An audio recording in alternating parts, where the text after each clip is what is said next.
Évangile selon saint Marc, texte de la Bible catholique Crampon dans son édition de 1923. Enregistrement par mission-web.com. Marc, chapitre 1. Commencement de l'évangile de Jésus-Christ, Fils de Dieu. Selon ce qui est écrit dans le prophète Isaïe. Voilà que j'envoie mon messager devant vous, pour vous frayer le chemin. Une voix crie dans le désert. Préparez le chemin du Seigneur, aplanissez ses sentiers. Jean parut, baptisant dans le désert, et prêchant le baptême de pénitence pour la rémission des péchés. Tout le pays de Judée et tous les habitants de Jérusalem venaient à lui, et, confessant leurs péchés, ils recevaient de lui le baptême dans le fleuve du Jourdain. Or, Jean était vêtu de poils de chameau. Il avait autour de ses reins une ceinture de cuir et se nourrissait de sauterelles et de miel sauvage. Et il prêchait ainsi.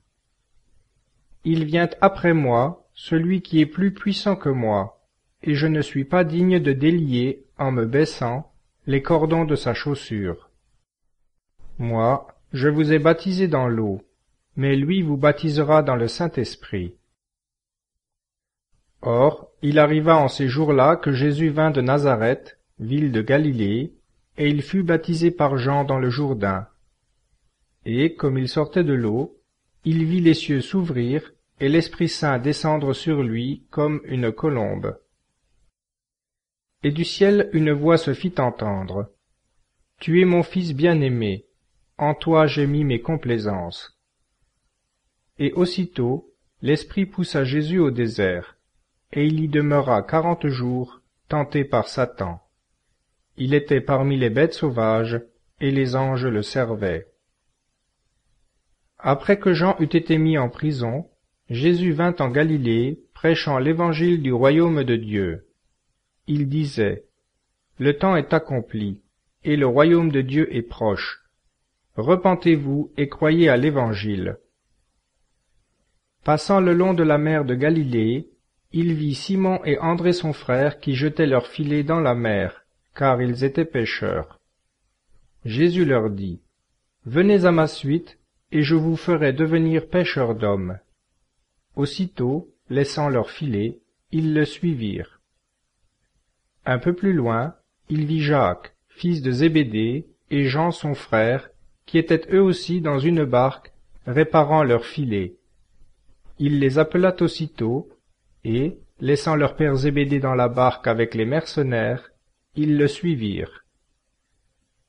Ils se rendirent à Capharnaüm, et dès le premier sabbat, Jésus entrant dans la synagogue, se mit à enseigner. Et ils étaient frappés de sa doctrine, car il les enseignait comme ayant autorité, et non comme les scribes. Or il se trouva dans leur synagogue un homme possédé d'un esprit impur qui s'écria, « Qu'avons-nous à faire avec vous, Jésus de Nazareth? Vous êtes venu pour nous perdre. Je sais qui vous êtes, le Saint de Dieu. » Mais Jésus, lui parlant avec menace, « Tais-toi, dit-il, et sors de cet homme. » Et l'esprit impur, l'agitant violemment, sortit de lui en jetant un grand cri. Tous furent saisis d'étonnement, de sorte qu'ils se demandaient entre eux, « Qu'est-ce que ceci? Quelle est cette doctrine nouvelle? Car il commande en maître, même aux esprits impurs, et ils lui obéissent. » Et sa renommée se répandit aussitôt dans tout le pays qui avoisine la Galilée. En sortant de la synagogue, ils allèrent aussitôt dans la maison de Simon et d'André, avec Jacques et Jean. Or, la belle-mère de Simon était au lit, ayant la fièvre. Aussitôt ils parlèrent d'elle à Jésus. Il s'approcha et la fit lever, en la prenant par la main. Au même instant la fièvre la quitta, et elle se mit à les servir. Sur le soir, après le coucher du soleil, ils lui amenèrent tous les malades et les démoniaques, et toute la ville se pressait devant la porte. Il guérit beaucoup de malades affligés de diverses infirmités, et il chassa beaucoup de démons. Mais il ne leur permettait pas de parler, parce qu'ils le connaissaient. Le lendemain, s'étant levé longtemps avant le jour, il sortit, alla dans un lieu solitaire, et il y pria. Simon et ceux qui étaient avec lui se mirent à sa recherche, et l'ayant trouvé, ils lui dirent, « Tout le monde vous cherche. » Il leur répondit, « Allons ailleurs dans les bourgades voisines, afin que j'y prêche aussi, car c'est pour cela que je suis sorti. » Et il prêchait dans leur synagogue, parcourant la Galilée entière, et chassait les démons. Un lépreux vint à lui, et se jetant à ses genoux, il lui dit d'un ton suppliant, « Si vous voulez, vous pouvez me guérir. » Ému de compassion, Jésus étendit la main et le toucha en disant, « Je le veux, sois guéri. » Et dès qu'il eut parlé, la lèpre quitta cet homme, et il fut guéri. Aussitôt Jésus le renvoya, en lui disant d'un ton sévère, « Garde-toi d'en parler à personne, mais va te montrer au prêtre, et offre pour ta guérison ce que Moïse a ordonné pour l'attester au peuple. » Mais cet homme étant parti, se mit à raconter et à publier partout ce qui s'était passé, de sorte que Jésus ne pouvait plus entrer publiquement dans une ville. Il se tenait dehors, dans des lieux solitaires, et l'on venait à lui de tous côtés. Marc, chapitre 2. Quelque temps après, Jésus revint à Capharnaüm. Lorsqu'on sut qu'il était dans la maison, il s'y assembla aussitôt un si grand nombre de personnes qu'elles ne pouvaient trouver place, même aux abords de la porte, et il leur prêchait la parole. Alors on lui amena un paralytique porté par 4 hommes, et, comme ils ne pouvaient l'aborder à cause de la foule, ils découvrirent le toit à l'endroit où il était, et par l'ouverture ils descendirent le grabat où gisait le paralytique. Jésus, voyant leur foi, dit au paralytique, « Mon fils, tes péchés te sont remis. » Or il y avait là quelques scribes assis, qui pensaient dans leur cœur, « Comment cet homme parle-t-il ainsi? Il blasphème. Qui peut remettre les péchés, sinon Dieu seul? » Jésus, ayant aussitôt connu par son esprit qu'ils pensaient ainsi en eux-mêmes, leur dit, « Pourquoi avez-vous de telles pensées dans vos cœurs?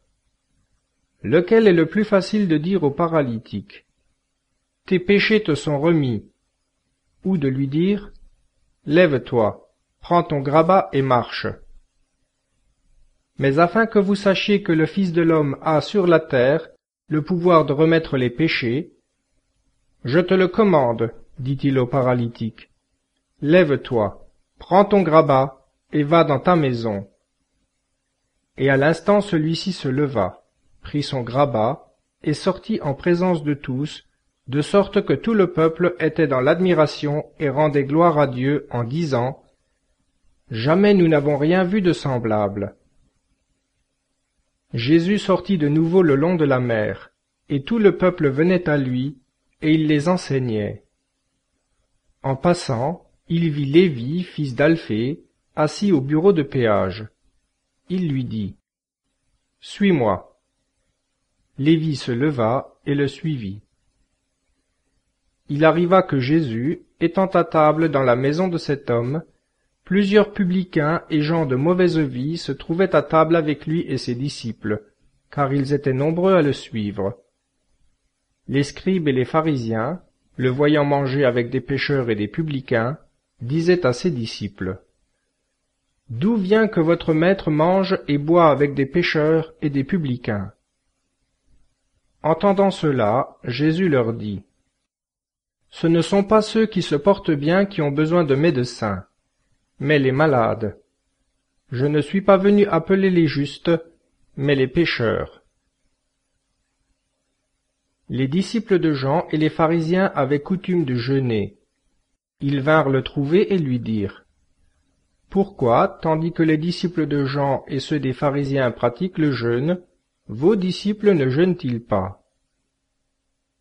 Jésus leur répondit, « Les compagnons de l'époux peuvent-ils jeûner pendant que l'époux est avec eux?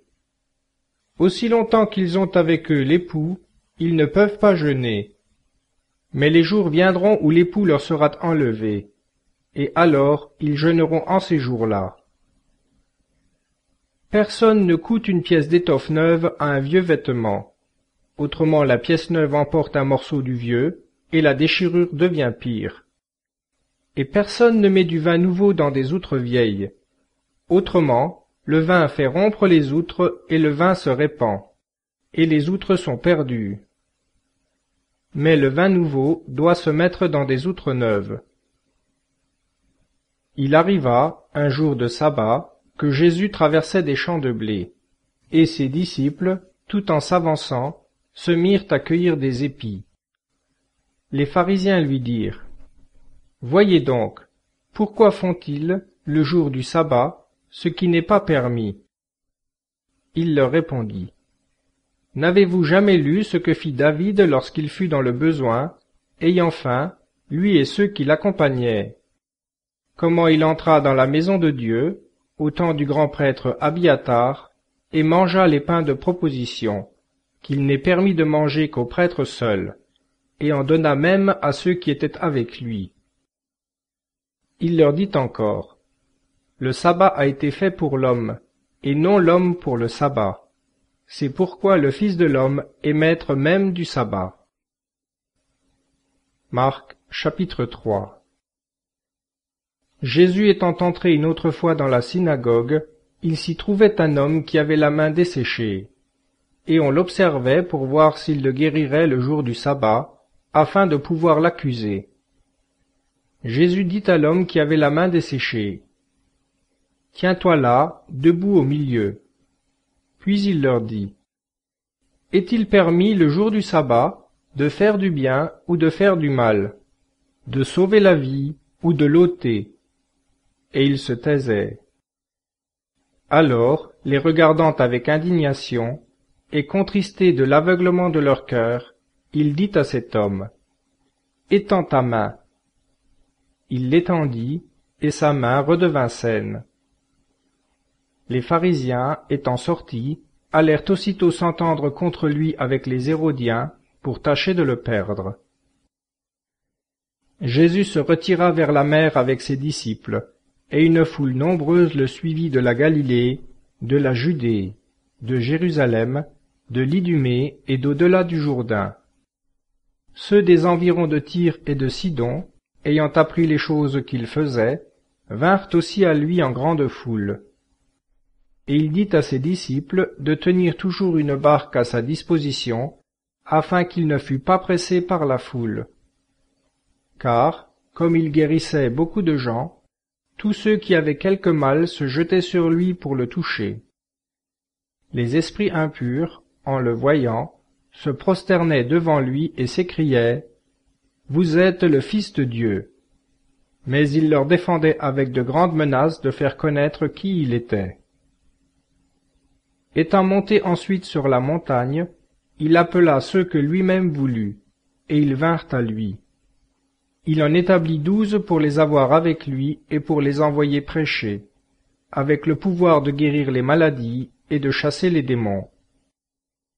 À Simon, il donna le surnom de Pierre.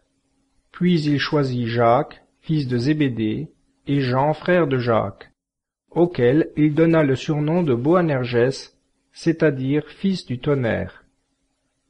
André, Philippe, Barthélemy, Matthieu, Thomas, Jacques fils d'Alphée, Thaddée, Simon le Zélé, et Judas Iscariote, qui le trahit. Ils revinrent à la maison, et la foule s'y assembla de nouveau, de sorte qu'ils ne pouvaient pas même prendre leur repas. Ce que ses parents ayant appris, ils vinrent pour se saisir de lui, car ils disaient: « Il est hors de sens. » Mais les scribes, qui étaient venus de Jérusalem, disaient: « Il est possédé de Béelzéboub, et c'est par le prince des démons qu'il chasse les démons. » Jésus les appela et leur dit en parabole: « Comment Satan peut-il chasser Satan? Si un royaume est divisé contre lui-même, ce royaume ne saurait subsister. Et si une maison est divisée contre elle-même, cette maison ne saurait subsister. Si donc Satan s'élève contre lui-même, il est divisé, il ne pourra subsister, et sa puissance touche à sa fin. Nul ne peut entrer dans la maison du fort et enlever ses meubles, si auparavant il ne l'enchaîne, et alors il pillera sa maison. En vérité, je vous le dis, tous les péchés seront remis aux enfants des hommes, même les blasphèmes qu'ils auront proférés. Mais celui qui aura blasphémé contre l'Esprit Saint n'obtiendra jamais de pardon. Il est coupable d'un péché éternel. Jésus parla ainsi parce qu'il disait « Il est possédé d'un esprit impur ». Sa mère et ses frères étant venus, ils se tinrent dehors et l'envoyèrent appeler. Or le peuple était assis autour de lui, et on lui dit « Votre mère et vos frères sont là, dehors, qui vous cherchent. » Il répondit « Qui est ma mère et qui sont mes frères ?» Puis, promenant ses regards sur ceux qui étaient assis autour de lui. « Voici, dit-il, ma mère et mes frères. Car quiconque fait la volonté de Dieu, celui-là est mon frère, et ma sœur, et ma mère. » Marc, chapitre 4. Jésus se mit de nouveau à enseigner au bord de la mer. Une si grande foule s'assembla auprès de lui, qu'il monta et s'assit dans la barque, sur la mer, et toute la foule était à terre le long du rivage. Et il leur enseignait beaucoup de choses en paraboles, et il leur disait dans son enseignement, « Écoutez, le semeur sortit pour semer, et comme il semait, des grains tombèrent le long du chemin, et les oiseaux vinrent et les mangèrent. D'autres tombèrent sur un sol pierreux, où il n'avait pas beaucoup de terre. Ils levèrent aussitôt, parce que la terre était peu profonde. Mais le soleil s'étant levé, la plante, frappée de ses feux et n'ayant point de racines, sécha. D'autres grains tombèrent parmi les épines, et les épines montèrent et les étouffèrent, et ils ne donnèrent point de fruits. D'autres tombèrent dans la bonne terre. Montant et croissant, ils donnèrent leurs fruits et rapportèrent l'un 30 pour un, l'autre 60 et l'autre 100. Et il ajouta, que celui qui a des oreilles entende bien. Lorsqu'il se trouva seul, ceux qui l'entouraient, avec les 12, l'interrogèrent sur la parabole. Il leur dit, « À vous a été donné de connaître le mystère du royaume de Dieu, mais pour eux, qui sont dehors, tout est annoncé en parabole, afin qu'en regardant de leurs yeux, ils ne voient point, qu'en entendant de leurs oreilles, ils ne comprennent point, de peur qu'ils ne se convertissent et n'obtiennent le pardon de leurs péchés. » Il ajouta, « Vous ne comprenez pas cette parabole? Comment donc entendrez-vous toutes les paraboles? Le semeur sème la parole. Ceux qui sont sur le chemin, ce sont les hommes en qui on sème la parole. Et ils ne l'ont pas plutôt entendu que Satan vient et enlève la parole semée dans leur cœur. Pareillement, ceux qui reçoivent la semence en un sol pierreux, ce sont ceux qui, dès qu'ils entendent la parole, la reçoivent avec joie. Mais il n'y a pas en eux de racines, ils sont inconstants. Que survienne la tribulation ou la persécution à cause de la parole, ils succombent aussitôt. Ceux qui reçoivent la semence dans les épines, ce sont ceux qui écoutent la parole. Mais les sollicitudes du monde, et la séduction des richesses, et les autres convoitises entrant dans leur cœur, étouffent la parole, et elle ne porte point de fruits. Enfin ceux où la semence tombe en bonne terre, ce sont ceux qui entendent la parole et la reçoivent, et produisent du fruit, 30, 60 et 100 pour un. Il leur dit encore, « Apporte-t-on la lampe pour la mettre sous le boisseau ou sous le lit? N'est-ce pas pour la mettre sur le chandelier? Car il n'y a rien de caché qui ne doive être révélé, rien ne se fait en secret qui ne doive venir au jour. Si quelqu'un a des oreilles, qu'il entende bien. Et il ajouta, Prenez garde à ce que vous entendez. Selon la mesure avec laquelle vous aurez mesuré, on vous mesurera, et on y ajoutera encore pour vous. Car on donnera à celui qui a déjà, et à celui qui n'a pas, même ce qu'il a lui sera ôté. Il dit encore, Il en est du royaume de Dieu comme d'un homme qui jette en terre de la semence. Il dort et il se lève, la nuit et le jour, et la semence germe et croît, sans qu'il sache comment. Car la terre produit d'elle-même du fruit, d'abord de l'herbe, puis un épi, et l'épi ensuite s'emplit de froment. Et quand le fruit est mûr, aussitôt on y met la faucille, parce que c'est le temps de la moisson. Il dit encore, À quoi comparerons-nous le royaume de Dieu? Ou par quelle parabole le représenterons-nous? Il est semblable à un grain de sénévé, qui, lorsqu'on le sème en terre, est la plus petite de toutes les semences qu'il y ait sur la terre. Et lorsqu'on l'a semé, il monte et devient plus grand que toutes les plantes potagères, et il étend si loin ses rameaux que les oiseaux du ciel peuvent s'abriter sous son ombre. Il les enseignait ainsi par diverses paraboles, selon qu'ils étaient capables de l'entendre. Il ne leur parlait point sans paraboles, mais, en particulier, il expliquait tout à ses disciples. Ce jour-là, sur le soir, il leur dit, « Passons à l'autre bord. » Ayant renvoyé la foule, ils prirent avec eux Jésus, tel qu'il était, dans la barque, et d'autres petites barques l'accompagnaient. Alors il s'éleva un tourbillon de vent impétueux qui poussait les flots contre la barque, de sorte que déjà elle s'emplissait d'eau. Lui cependant était à la poupe, dormant sur le coussin. Ils le réveillèrent et lui dirent, « Maître, n'avez-vous point de souci que nous périssions ?» Jésus, étant réveillé, tensa le vent, et dit à la mer, « Tais-toi, calme-toi. » Et le vent s'apaisa, et il se fit un grand calme. Et il leur dit, « Pourquoi êtes-vous effrayés? N'avez-vous pas encore la foi? » Et ils furent saisis d'une grande crainte, et ils se disaient l'un à l'autre, « Qui donc est celui-ci, que le vent et la mer lui obéissent ?» Marc chapitre 5. Ayant passé la mer, ils arrivèrent au pays des Géraséniens. Et comme Jésus sortait de la barque, tout à coup vint à lui, du milieu des sépulcres, un homme possédé d'un esprit impur. Il avait sa demeure dans les sépulcres, et nul ne pouvait plus le tenir attaché, même avec une chaîne.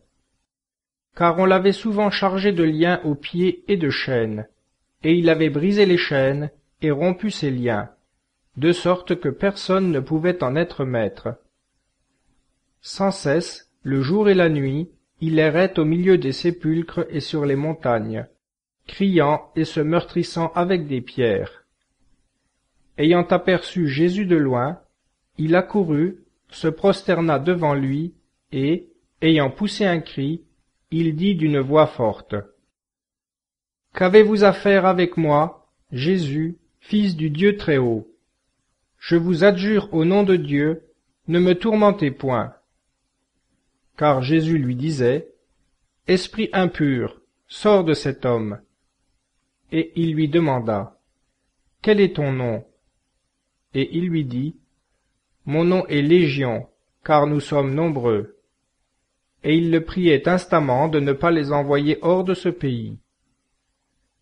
Or, il y avait là, le long de la montagne, un grand troupeau de porcs qui paissaient.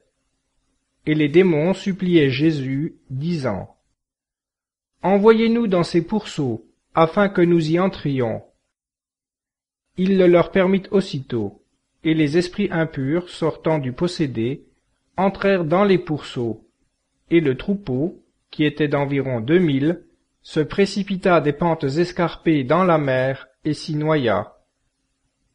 Ceux qui les gardaient s'enfuirent, et répandirent la nouvelle dans la ville et dans les campagnes. Les gens allèrent voir ce qui était arrivé. Ils vinrent à Jésus et virent le démoniaque, celui qui avait eu la légion, assis, vêtu et saint d'esprit, et ils furent saisis de frayeur. Et ceux qui en avaient été témoins, leur ayant raconté ce qui était arrivé aux possédés et aux pourceaux, ils se mirent à prier Jésus de s'éloigner de leurs frontières. Comme Jésus montait dans la barque, celui qui avait été possédé lui demanda la permission de le suivre.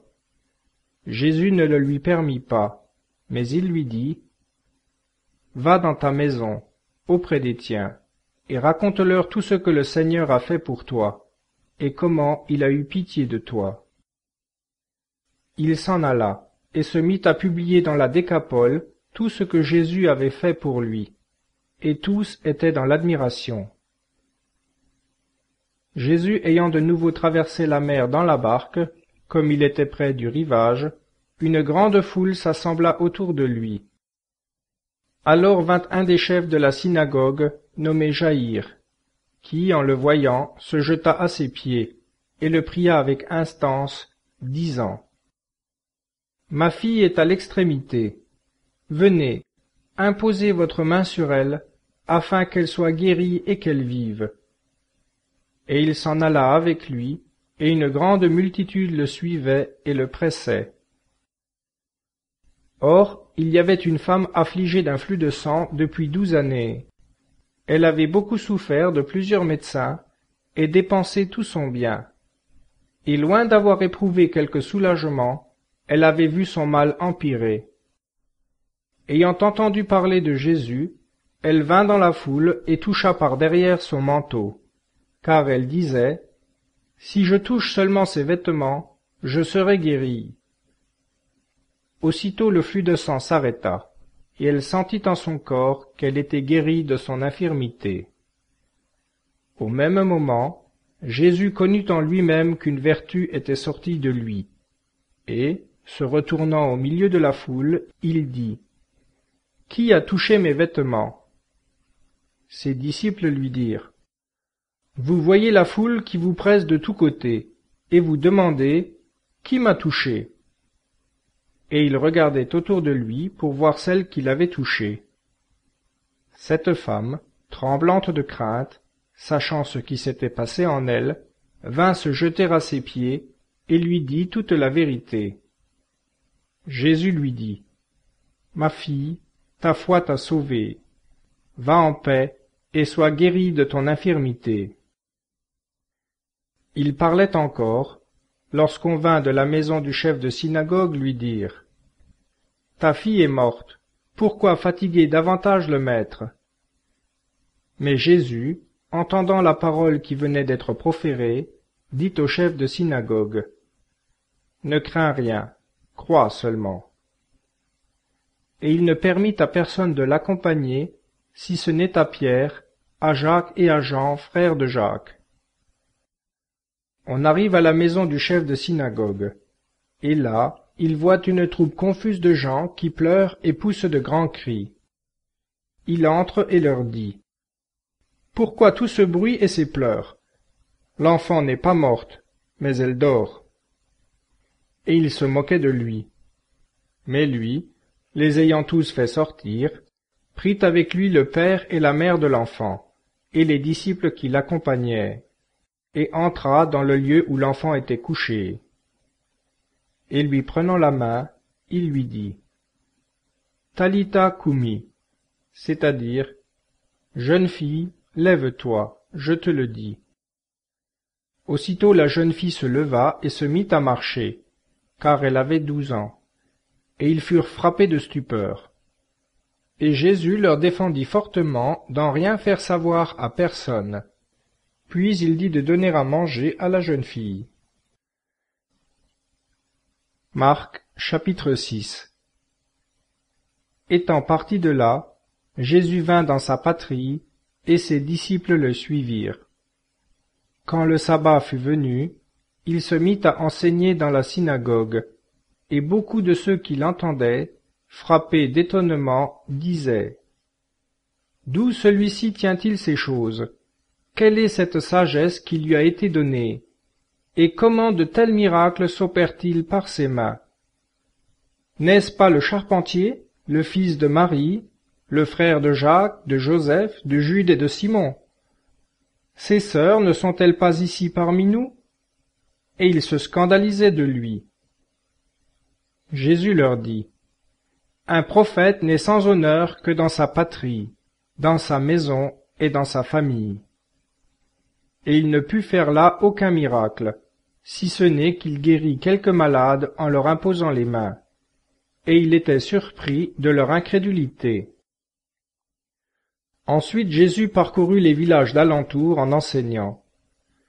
Alors il appela près de lui les 12, et commença à les envoyer 2 à 2, en leur donnant pouvoir sur les esprits impurs. Il leur recommanda de ne rien prendre pour la route qu'un bâton seulement, ni sac, ni pain, ni argent dans la ceinture, mais d'être chaussés de sandales, et de ne pas mettre 2 tuniques. Et il leur dit: Partout où vous serez entrés dans une maison, demeurez-y jusqu'à ce que vous partiez de ce lieu. Et si quelque part on refuse de vous recevoir et de vous écouter, sortez de là, et secouez la poussière de dessous vos pieds en témoignage pour eux. Étant donc partis, ils prêchèrent la pénitence. Ils chassaient beaucoup de démons, oignaient d'huile beaucoup de malades, et les guérissaient. Or le roi Hérode entendit parler de Jésus, dont le nom était devenu célèbre, et il disait: Jean-Baptiste est ressuscité, c'est pourquoi la puissance miraculeuse opère en lui. Mais d'autres disaient: C'est Élie, et d'autres: C'est un prophète, semblable à l'un des anciens prophètes. Ce qu'Hérode ayant entendu, il dit: C'est Jean, que j'ai fait décapiter, qui est ressuscité. Car c'était lui, Hérode, qui avait envoyé prendre Jean, et l'avait fait mettre en prison chargé de fer, à cause d'Hérodiade, femme de Philippe, son frère, qui l'avait épousé. Car Jean disait à Hérode: Il ne t'est pas permis d'avoir la femme de ton frère. Hérodiade lui était donc hostile, et voulait le faire périr, mais elle ne le pouvait pas. Car Hérode, sachant que c'était un homme juste et saint, le vénérait et veillait sur sa vie. Il faisait beaucoup de choses d'après ses conseils, et l'écoutait volontiers. Enfin il se présenta une occasion favorable. Le jour anniversaire de sa naissance, Hérode donna un festin aux grands de sa cour, à ses officiers et aux principaux de la Galilée. La fille d'Hérodiade étant entrée dans la salle, dansa, et plut tellement à Hérode et à ceux qui étaient à table avec lui, que le roi dit à la jeune fille: Demande-moi ce que tu voudras, et je te le donnerai. Et il ajouta avec serment: Quoi que ce soit que tu me demandes, je te le donnerai, jusqu'à la moitié de mon royaume. Elle sortit et dit à sa mère: Que demanderai-je? Sa mère lui répondit: La tête de Jean-Baptiste.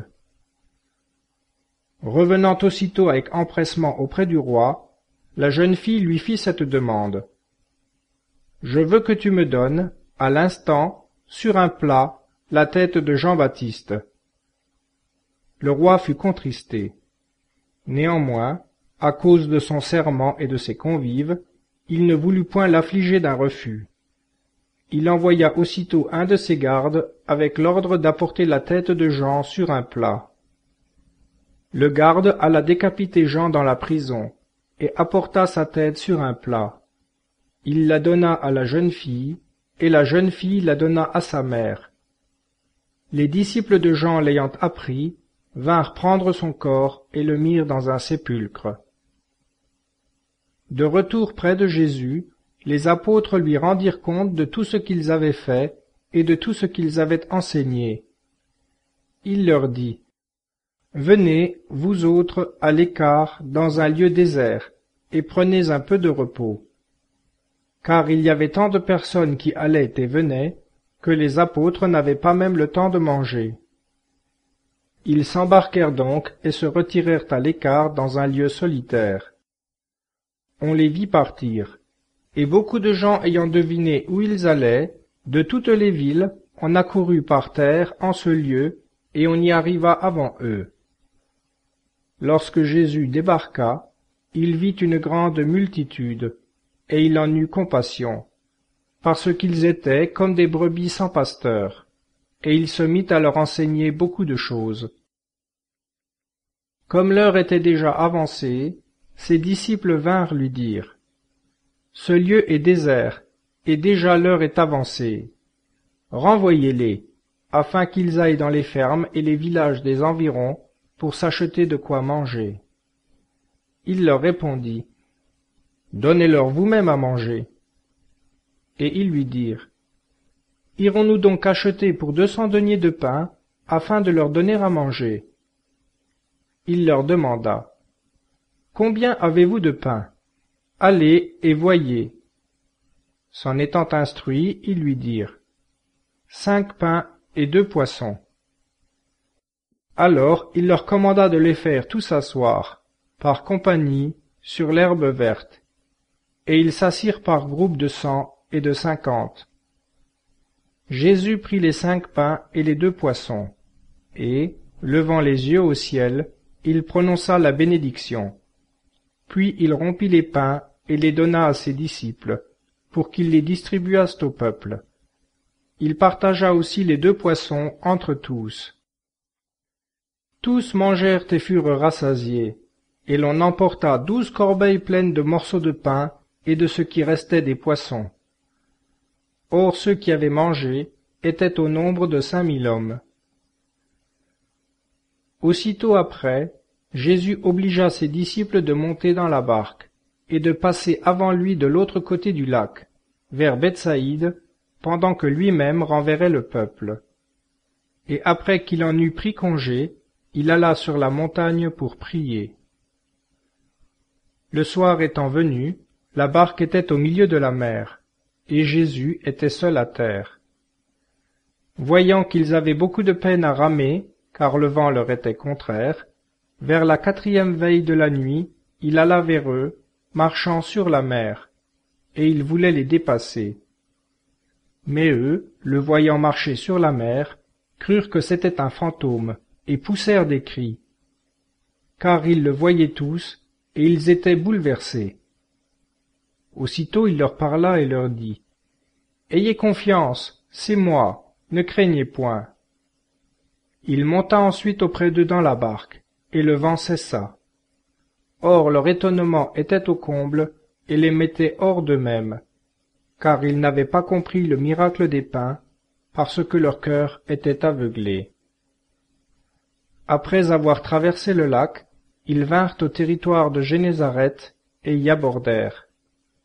Quand ils furent sortis de la barque, les gens du pays, ayant aussitôt reconnu Jésus, parcoururent tous les environs, et l'on se mit à lui apporter les malades sur leurs grabats, partout où l'on apprenait qu'il était. En quelques lieues qu'il arriva, dans les villages, dans les villes et dans les campagnes, on mettait les malades sur les places publiques, et on le priait de les laisser seulement toucher la houppe de son manteau. Et tous ceux qui pouvaient le toucher étaient guéris. Marc chapitre 7. Les pharisiens et plusieurs scribes venus de Jérusalem s'assemblèrent auprès de Jésus. Ayant vu quelques-uns de ses disciples prendre leur repas avec des mains impures, c'est-à-dire non lavées, ils les blâmèrent. Car les pharisiens et tous les juifs ne mangent pas sans s'être lavés soigneusement les mains, suivant la tradition des anciens. Et lorsqu'ils reviennent de la place publique, ils ne mangent pas sans avoir pratiqué des ablutions. Ils pratiquent encore beaucoup d'autres observances traditionnelles, la purification des coupes, des cruches, des vases d'airain et des lits. Les pharisiens et les scribes lui demandèrent donc, « Pourquoi vos disciples ne suivent-ils pas la tradition des anciens et prennent-ils leur repas avec des mains impures ?» Il leur répondit, Isaïe a bien prophétisé de vous, hypocrites, ainsi qu'il est écrit. Ce peuple m'honore des lèvres, mais leur cœur est loin de moi. Vain est le culte qu'ils me rendent, enseignant des doctrines qui sont des préceptes d'hommes. Vous laissez de côté le commandement de Dieu, pour vous attacher à la tradition des hommes, purifiant les vases et les coupes, et faisant beaucoup d'autres choses semblables. Vous savez fort bien, ajouta-t-il, anéantir ainsi le commandement de Dieu, pour observer votre tradition. Car Moïse a dit, « Honore ton père et ta mère » et « Celui qui maudira son père et sa mère, qu'il soit puni de mort. » Et vous, vous dites, « Si un homme dit à son père ou à sa mère, « Le bien dont j'aurais pu t'assister est corban, c'est-à-dire un don fait à Dieu. » Vous ne le laissez plus rien faire pour son père ou sa mère, anéantissant ainsi la parole de Dieu par la tradition que vous enseignez. Et vous faites beaucoup d'autres choses semblables. Ayant rappelé le peuple, Jésus leur dit, « Écoutez-moi tous et comprenez.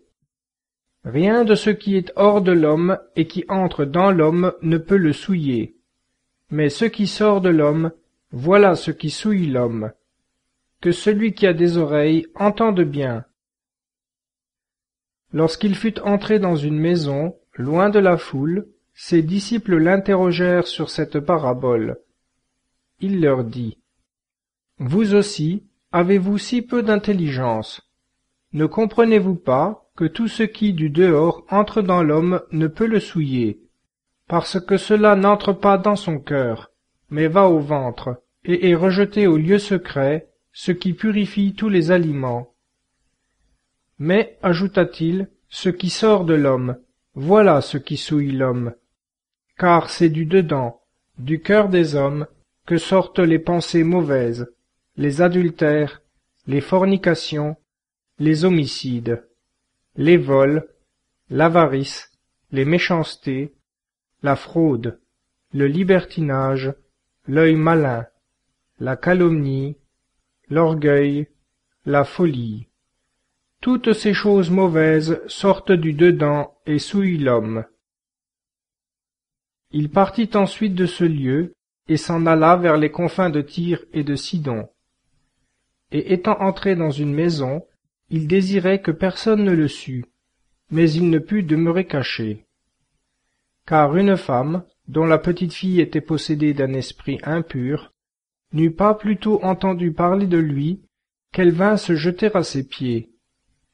Cette femme était païenne, syrophénicienne de nation. Elle le pria de chasser le démon hors de sa fille. Il lui dit, « Laissez d'abord les enfants se rassasier, car il n'est pas bien de prendre le pain des enfants et de le jeter aux petits chiens. » « Il est vrai, Seigneur, répondit-elle, mais les petits chiens mangent sous la table les miettes des enfants. » Alors il lui dit, « À cause de cette parole, allez, le démon est sorti de votre fille. » Étant retournée à sa maison, elle trouva sa fille couchée sur son lit, le démon l'avait quittée. Sortant alors du pays de Tyr, Jésus revint par Sidon vers la mer de Galilée, au centre du pays de la Décapole. Là, on lui amena un sourd-muet, et on le pria de lui imposer les mains. Jésus, le tirant à part hors de la foule, lui mit les doigts dans les oreilles, et de sa salive sur la langue. Puis, levant les yeux au ciel, il poussa un soupir et lui dit, « Epheta », c'est-à-dire « Ouvre-toi ». Et aussitôt les oreilles de cet homme s'ouvrirent, sa langue se délia, et il parlait distinctement. Jésus leur défendit d'en rien dire à personne, mais plus il le leur défendait, plus il le publiait. Et ravi d'une admiration sans borne, il disait, « Tout ce qu'il a fait est merveilleux, il fait entendre les sourds et parler les muets. » Marc chapitre 8. En ces jours-là, comme il y avait encore une grande foule qui n'avait pas de quoi manger, Jésus appela ses disciples et leur dit : « J'ai compassion de ce peuple, car voilà 3 jours déjà qu'ils ne me quittent pas, et ils n'ont rien à manger. Si je les renvoie dans leur maison sans nourriture, ils tomberont de défaillance en chemin, car plusieurs d'entre eux sont venus de loin. » Ses disciples lui répondirent : « Comment pourrait-on trouver ici, dans un désert, assez de pain pour les rassasier ? » Et il leur demanda : « Combien avez-vous de pain ? » Ils dirent : « 7. Alors il fit asseoir la foule par terre, prit les 7 pains, et, après avoir rendu grâce, il les rompit et les donna à ses disciples pour les distribuer. Et ils les distribuèrent au peuple. Ils avaient en outre quelques petits poissons. Après avoir prononcé une bénédiction, Jésus les fit aussi distribuer. Ils mangèrent et furent rassasiés, et l'on emporta 7 corbeilles des morceaux qui restaient. Or ceux qui mangèrent étaient environ 4000. Ensuite, Jésus les renvoya. Il monta aussitôt dans la barque avec ses disciples, et vint dans le pays de Dalmanutha. Survinrent les pharisiens, qui commencèrent à discuter avec lui demandant pour l'éprouver un signe du ciel. Jésus, ayant poussé un profond soupir, dit : « Pourquoi cette génération demande-t-elle un signe ? Je vous le dis, en vérité, il ne sera point donné de signe à cette génération. » Et les laissant, il remonta dans la barque et passa à l'autre bord. Or les disciples avaient oublié de prendre des pains. Ils n'en avaient qu'un seul avec eux dans la barque. Jésus leur donna cet avertissement : « Gardez-vous avec soin du levain des pharisiens et du levain d'Hérode. » Sur quoi ils faisaient réflexion entre eux, disant : « C'est que nous n'avons pas de pain. » Jésus, connaissant leurs pensées, leur dit : « Pourquoi vous entretenez-vous de ce que vous n'avez pas de pain ? N'avez-vous encore ni sens ni intelligence ? Votre cœur est-il encore aveuglé ? Avez-vous des yeux pour ne pas voir, des oreilles pour ne pas entendre, et n'avez-vous point de mémoire ? Quand j'ai rompu les 5 pains entre les 5000 hommes, combien avez-vous emporté de corbeilles pleines de morceaux ? Ils lui dirent : 12. Et quand j'ai rompu les 7 pains entre les 4000 hommes, combien de paniers pleins de morceaux avez-vous emporté ? Ils lui dirent : 7. Il leur dit : Comment ne comprenez-vous pas encore ? Ils arrivèrent à Bethsaïde, et on lui amena un aveugle qu'on le pria de toucher. Prenant la main de l'aveugle, Jésus le conduisit hors du bourg, lui mit de sa salive sur les yeux et, lui ayant imposé les mains, lui demanda s'il voyait quelque chose. L'aveugle leva les yeux et dit : « Je vois les hommes qui marchent, semblables à des arbres. » Jésus lui mit de nouveau les mains sur les yeux, et le fit regarder. Alors il fut si bien guéri qu'il voyait distinctement toutes choses. Alors Jésus le renvoya dans sa maison, en lui disant : « Va dans ta maison, sans entrer dans le bourg, ni parler de ceci à personne du bourg. » De là, Jésus se rendit avec ses disciples dans les villages qui entourent Césarée de Philippe, et sur le chemin, il leur fit cette question : « Qui dit-on que je suis ? » Ils lui répondirent : « Jean-Baptiste. » D'autres : « Élie. » D'autres : « Un des prophètes. » « Mais vous, leur demanda-t-il, qui dites-vous que je suis ?» Pierre, prenant la parole, lui dit : « Vous êtes le Christ. » Et il leur défendit sévèrement de dire cela de lui à personne. Alors il commença à leur enseigner qu'il fallait que le Fils de l'homme souffrit beaucoup, qu'il fût rejeté par les anciens, par les princes des prêtres et les scribes, qu'il fût mis à mort, et qu'il ressuscita 3 jours après. Et il leur dit ces choses ouvertement. Pierre, le prenant à part, se mit à le reprendre. Mais Jésus, s'étant retourné et ayant regardé ses disciples, réprimanda Pierre en disant : « Arrière, Satan, car tes sentiments ne sont pas ceux de Dieu, mais ceux des hommes. » Puis, ayant appelé le peuple avec ses disciples, il leur dit : « Si quelqu'un veut marcher à ma suite, qu'il se renonce à lui-même, qu'il prenne sa croix et me suive.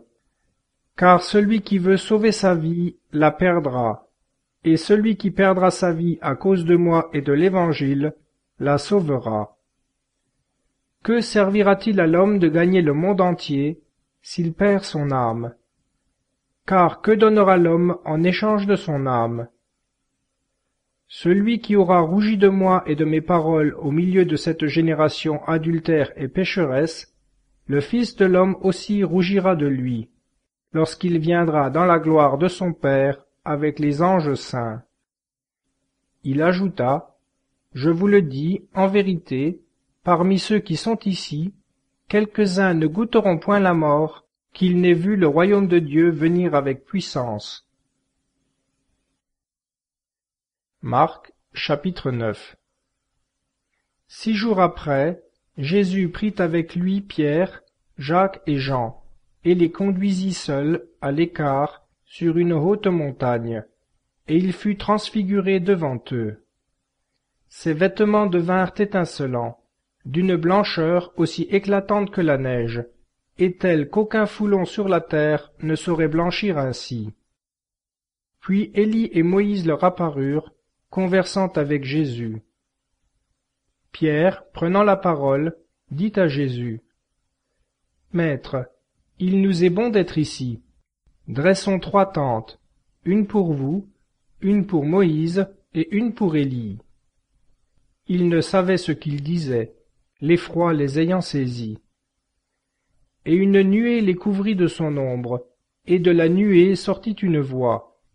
« Celui-ci est mon Fils bien-aimé, écoutez-le. » Aussitôt, regardant tout autour, ils ne virent plus personne, si ce n'est Jésus seul avec eux. Comme ils descendaient de la montagne, il leur défendit de raconter à personne ce qu'ils avaient vu, jusqu'à ce que le Fils de l'homme fût ressuscité des morts. Et ils gardèrent pour eux la chose, tout en se demandant entre eux ce que signifiait ce mot, être ressuscité des morts. Ils l'interrogèrent et lui dirent : « Pourquoi donc les scribes disent-ils qu'il faut qu'Élie vienne auparavant ?» Il leur répondit : « Élie doit venir auparavant et rétablir toutes choses. Et comment est-il écrit du Fils de l'homme qu'il doit souffrir beaucoup et être méprisé ? Mais, je vous le dis, Élie est déjà venu, et ils l'ont traité comme ils ont voulu, selon qu'il est écrit de lui. » Étant retourné vers ses disciples, il vit une grande foule autour d'eux, et des scribes qui discutaient avec eux. Toute la foule fut surprise de voir Jésus, et elle accourut aussitôt pour le saluer. Il leur demanda : « Sur quoi discutez-vous avec eux ? » Un homme de la foule lui répondit : « Maître, je vous ai amené mon fils qui est possédé d'un esprit muet. Partout où l'esprit s'empare de lui, il le jette contre terre, et l'enfant écume, et grince des dents, et il se dessèche. J'ai prié vos disciples de le chasser, et ils ne l'ont pu. » « Ô race incrédule, leur dit Jésus, jusques à quand serai-je avec vous? Jusques à quand vous supporterai-je? Amenez-le-moi. On le lui amena. À sa vue, l'esprit agita soudain l'enfant avec violence. Il tomba par terre et se roulait en écumant. Jésus demanda au père de l'enfant : « Combien y a-t-il de temps que cela lui arrive ? » « Depuis son enfance, répondit-il. Souvent l'esprit l'a jeté dans le feu et dans l'eau pour le faire périr. Si vous pouvez quelque chose, ayez pitié de nous et secourez-nous. Jésus lui dit, si vous pouvez croire, tout est possible à celui qui croit. Aussitôt le père de l'enfant s'écria, disant avec larmes, je crois, Seigneur, venez au secours de mon incrédulité. Jésus, voyant le peuple accourir en foule, menaça l'esprit impur en disant, esprit sourd et muet, je te le commande, sors de cet enfant et ne rentre plus en lui. Alors, ayant poussé un grand cri, et l'ayant agité avec violence, il sortit, et l'enfant devint comme un cadavre, au point que plusieurs disaient, il est mort. Mais Jésus, l'ayant pris par la main, le fit lever, et il se tint debout. Lorsqu'il fut entré dans la maison, ses disciples lui demandèrent en particulier, pourquoi n'avons-nous pu chasser cet esprit? Il leur dit, ce genre de démon ne peut être chassé que par la prière et le jeûne. Étant partis de là, ils cheminèrent à travers la Galilée, et Jésus ne voulait pas qu'on le sût, car il enseignait ses disciples et leur disait, le Fils de l'homme sera livré entre les mains des hommes, et ils le feront mourir, et le troisième jour après sa mort, il ressuscitera. Mais ils ne comprenaient point cette parole, et ils craignaient de l'interroger. Ils arrivèrent à Capharnaüm. Lorsqu'il fut dans la maison, Jésus leur demanda, « De quoi parliez-vous en chemin ?» Mais ils gardèrent le silence, car en chemin ils avaient discuté entre eux qui était le plus grand. Alors il s'assit, appela les 12 et leur dit, « Si quelqu'un veut être le premier, il sera le dernier de tous, et le serviteur de tous. » Puis, prenant un petit enfant, il le mit au milieu d'eux, et après l'avoir embrassé, il leur dit, « Quiconque reçoit en mon nom un de ces petits enfants, me reçoit, et quiconque me reçoit, ce n'est pas moi qu'il reçoit, mais celui qui m'a envoyé. » Jean, prenant la parole, lui dit, « Maître, nous avons vu un homme qui ne va pas avec nous chasser les démons en votre nom, et nous l'en avons empêché. » « Ne l'en empêchez pas, dit Jésus, car personne ne peut faire de miracle en mon nom, et aussitôt après parler mal de moi. Qui n'est pas contre nous est pour nous, car quiconque vous donnera un verre d'eau en mon nom, parce que vous êtes au Christ, je vous le dis en vérité, il ne perdra pas sa récompense. Et quiconque sera une occasion de chute pour un de ces petits qui croient en moi, il vaudrait mieux pour lui qu'on lui attachât au cou la meule qu'un âne tourne et qu'on le jetât dans la mer. Si ta main est pour toi une occasion de chute, coupe-la. Mieux vaut pour toi entrer mutilé dans la vie que d'aller, ayant 2 mains, dans la géhenne, dans le feu inextinguible, là où leur ver ne meurt point et où le feu ne s'éteint point. Et si ton pied est pour toi une occasion de chute, coupe-le. Mieux vaut pour toi entrer boiteux dans la vie que d'être jeté, ayant 2 pieds, dans la géhenne du feu inextinguible, là où leur ver ne meurt point et où le feu ne s'éteint point. Et si ton œil est pour toi une occasion de chute, arrache-le. Mieux vaut pour toi entrer avec un seul œil dans le royaume de Dieu que d'être jeté, ayant 2 yeux, dans la géhenne du feu, là où leur ver ne meurt point, et où le feu ne s'éteint point. Car tout homme sera salé par le feu, et toute offrande sera salée avec du sel. Le sel est bon, mais si le sel s'affadit, avec quoi lui donnerez-vous de la saveur? Gardez bien le sel en vous, et soyez en paix les uns avec les autres. Marc chapitre 10.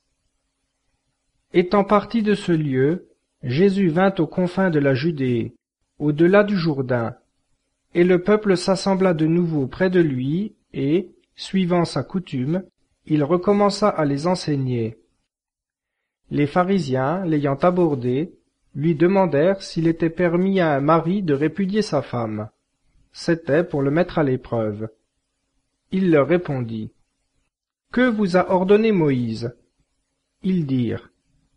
Moïse a permis de dresser un acte de divorce et de répudier. Jésus leur répondit. C'est à cause de la dureté de votre cœur qu'il vous a donné cette loi. Mais au commencement de la création, Dieu les fit hommes et femmes.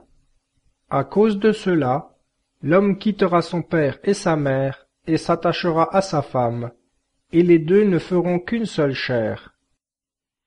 Ainsi ils ne sont plus deux, mais ils sont une seule chair. Que l'homme donc ne sépare pas ce que Dieu a uni. Lorsqu'ils furent dans la maison, ses disciples l'interrogèrent encore sur ce sujet, et il leur dit. Quiconque répudie sa femme et en épouse une autre, commet un adultère à l'égard de la première. Et si une femme répudie son mari et en épouse un autre, elle se rend adultère. On lui amena des petits enfants pour qu'il les touchât, mais les disciples réprimandaient ceux qui les présentaient. Jésus, à cette vue, fut indigné et leur dit, Laissez les petits enfants venir à moi, et ne les en empêchez pas, car le royaume des cieux est à ceux qui leur ressemblent. Je vous le dis en vérité, quiconque ne recevra pas comme un petit enfant le royaume de Dieu, n'y entrera point. Puis il les embrassa et les bénit en leur imposant les mains. Comme il sortait pour se mettre en chemin, quelqu'un accourut, et se jetant à genoux devant lui, lui demanda. Bon maître, que dois-je faire pour avoir en héritage la vie éternelle? Jésus lui dit. Pourquoi m'appelles-tu bon? Il n'y a de bon que Dieu seul. Tu connais les commandements. Ne commets point d'adultère. Ne tue point. Ne dérobe point. Ne porte point de faux témoignages. Abstiens-toi de toute fraude. Honore ton père et ta mère. Il lui répondit. Maître, j'ai observé toutes ces choses dès ma jeunesse. Jésus, l'ayant regardé, l'aima, et lui dit, Il te manque une chose. Va, vends tout ce que tu as, donne-le aux pauvres, et tu auras un trésor dans le ciel. Puis viens et suis-moi. Mais lui, affligé de cette parole, s'en alla tout triste, car il avait de grands biens. Et Jésus, jetant ses regards autour de lui, dit à ses disciples, Qu'il est difficile à ceux qui ont les biens de ce monde d'entrer dans le royaume de Dieu. Comme les disciples étaient étonnés de ces paroles, Jésus reprit. Mes petits enfants, qu'il est difficile à ceux qui se confient dans les richesses d'entrer dans le royaume de Dieu. Il est plus aisé à un chameau de passer par le trou d'une aiguille qu'à un riche d'entrer dans le royaume de Dieu.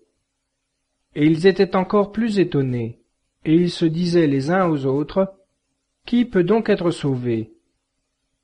Jésus les regarda et dit, Aux hommes cela est impossible, mais non à Dieu, car tout est possible à Dieu. Alors Pierre, prenant la parole, Voici, lui dit-il, que nous avons tout quitté pour vous suivre. Jésus répondit, Je vous le dis en vérité, nul ne quittera sa maison, ou ses frères, ou ses sœurs, ou son père, ou sa mère, ou ses enfants, ou ses champs, à cause de moi et à cause de l'Évangile, qu'ils ne reçoivent maintenant, en ce temps présent, 100 fois autant, maison, frères, sœurs, mères, enfants et champs, au milieu même des persécutions, et dans le siècle à venir, la vie éternelle. Et plusieurs des derniers seront les premiers, et des premiers les derniers. Or, ils étaient en chemin pour monter à Jérusalem, et Jésus marchait devant eux. Ils s'en étonnaient et ils le suivaient avec crainte.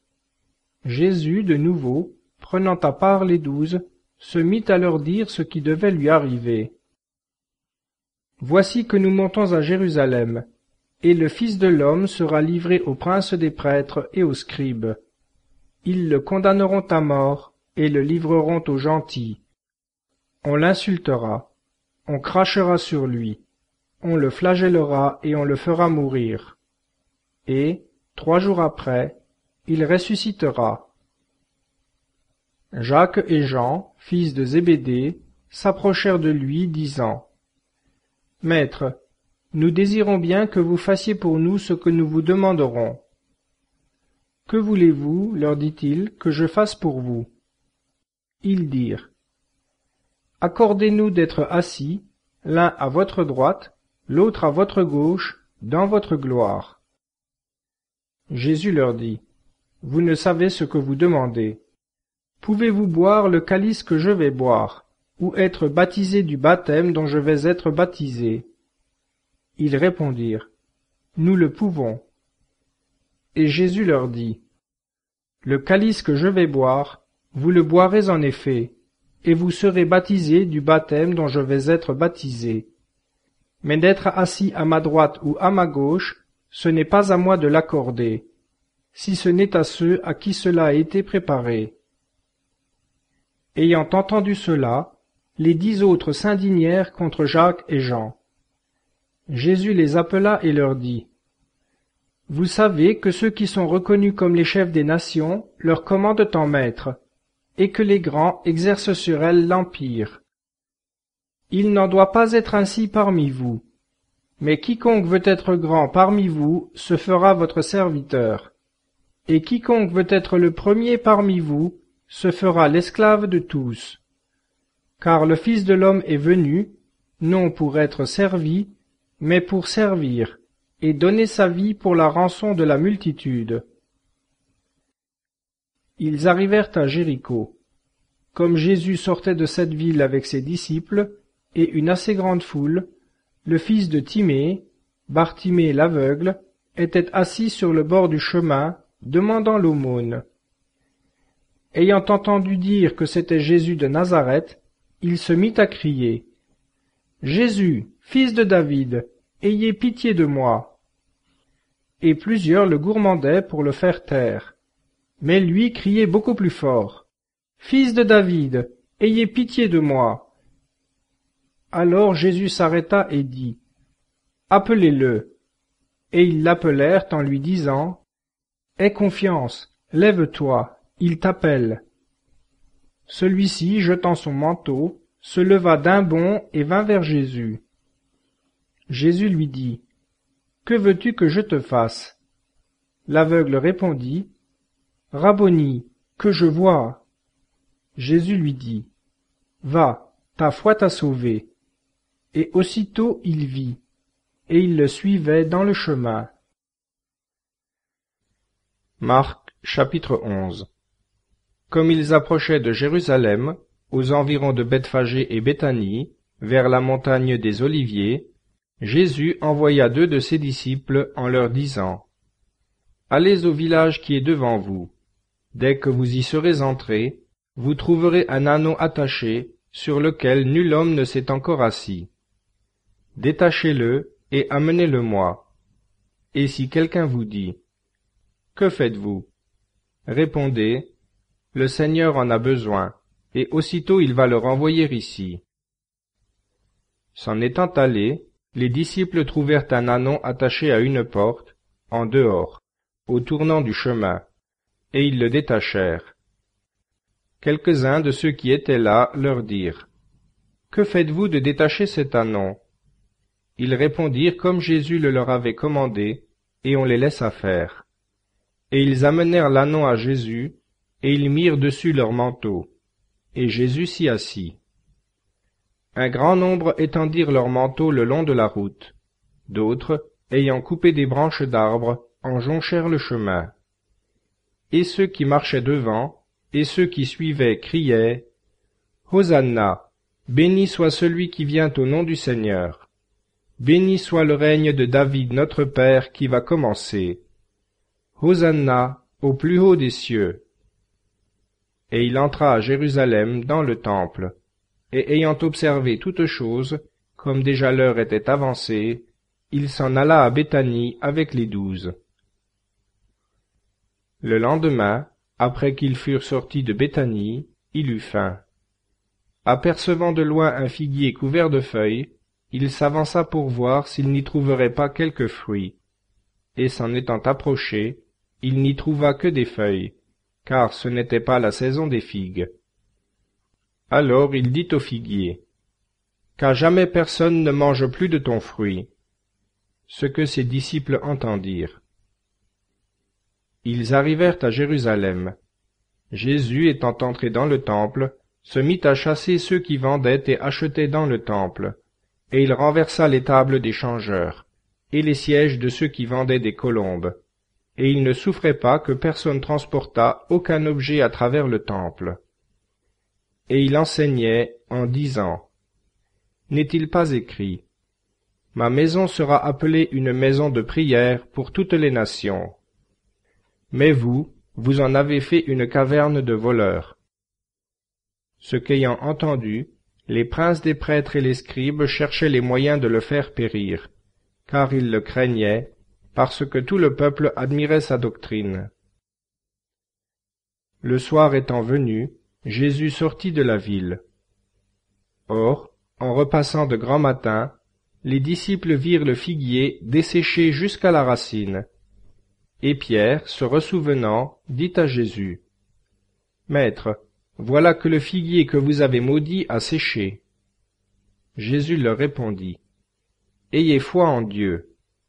Je vous le dis en vérité, si quelqu'un dit à cette montagne, « Ôte-toi de là, et te jette dans la mer, » et s'il ne doute pas dans son cœur, mais qu'il croit que ce qu'il dit arrivera, il le verra s'accomplir.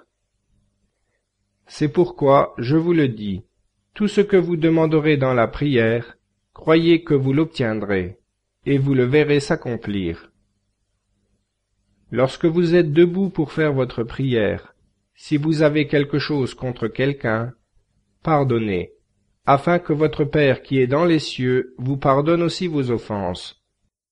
Si vous ne pardonnez pas, votre Père qui est dans les cieux ne vous pardonnera pas non plus vos offenses. Ils arrivèrent de nouveau à Jérusalem. Pendant que Jésus se promenait dans le temple, les princes des prêtres, les scribes et les anciens s'approchèrent de lui et lui dirent, « Par quel pouvoir faites-vous ces choses? Qui vous a donné pouvoir de les faire? » Jésus leur dit, « Je vous ferai, moi aussi, une question. Répondez-moi, et je vous dirai par quel pouvoir je fais ces choses. Le baptême de Jean, était-il du ciel ou des hommes? Répondez-moi. » Mais ils faisaient en eux-mêmes cette réflexion. Si nous répondons « du ciel », il dira « Pourquoi donc n'avez-vous pas cru en lui ?»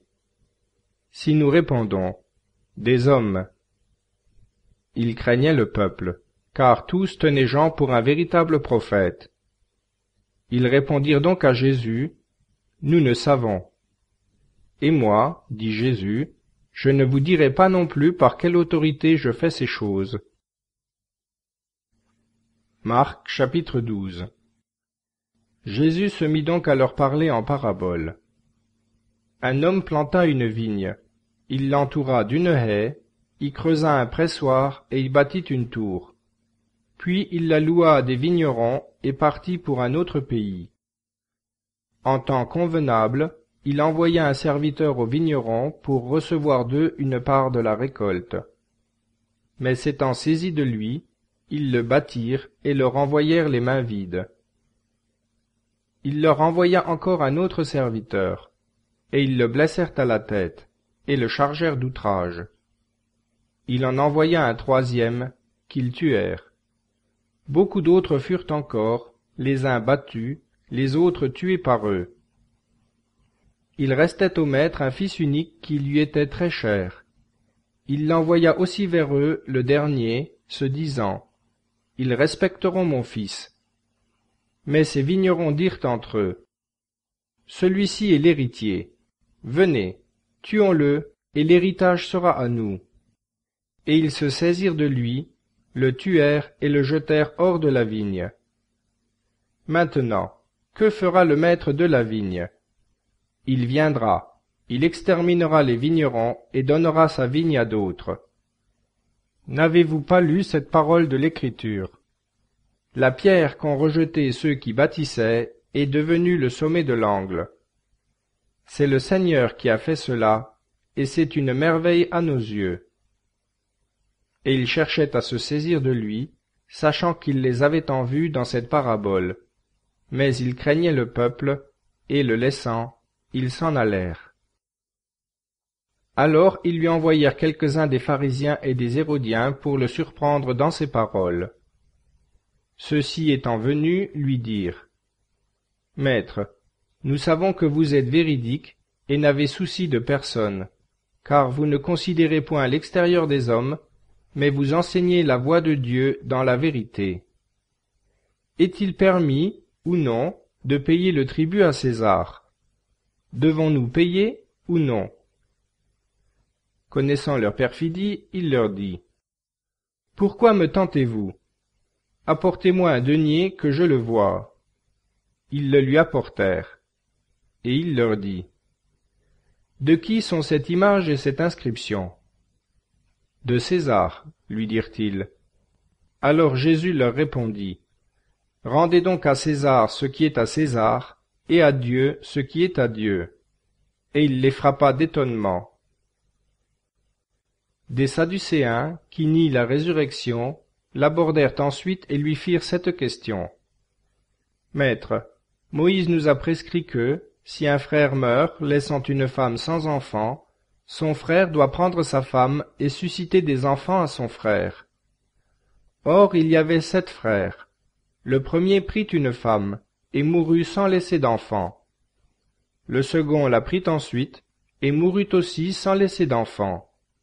Il en arriva de même au troisième, et chacun des 7 la prit, et ne laissa pas d'enfant. Après eux tous, mourut aussi la femme. Eh bien, dans la résurrection, lorsqu'ils seront ressuscités, duquel d'entre eux sera-t-elle la femme? Car les 7 l'ont eue pour femme. Jésus leur répondit: N'êtes-vous pas dans l'erreur, parce que vous ne comprenez ni les Écritures, ni la puissance de Dieu? Car, une fois ressuscités des morts, les hommes ne prennent point de femmes, ni les femmes de mari, mais ils sont comme les anges dans le ciel. Et touchant la résurrection des morts, n'avez-vous pas lu dans le livre de Moïse, au passage du buisson, ce que Dieu lui dit? Je suis le Dieu d'Abraham, le Dieu d'Isaac et le Dieu de Jacob. Il n'est pas le Dieu des morts, mais des vivants. Vous êtes donc grandement dans l'erreur. Un des scribes, qui avait entendu cette discussion, voyant que Jésus leur avait bien répondu, s'approcha et lui demanda: Quel est le premier de tous les commandements? Jésus lui répondit: Le premier de tous est celui-ci. Écoute, Israël, le Seigneur notre Dieu est le seul Seigneur. Tu aimeras donc le Seigneur ton Dieu de tout ton cœur, de toute ton âme, de tout ton esprit et de toute ta force. C'est là le premier commandement. Le second lui est semblable. Tu aimeras ton prochain comme toi-même. Il n'y a pas d'autre commandement plus grand que ceux-là. Le scribe lui dit: Bien, maître, vous avez dit selon la vérité que Dieu est unique et qu'il n'y en a point d'autre que lui, et que l'aimer de tout son cœur, de tout son esprit, de toute son âme et de toute sa force, et aimer son prochain comme soi-même, c'est plus que tous les holocaustes et tous les sacrifices.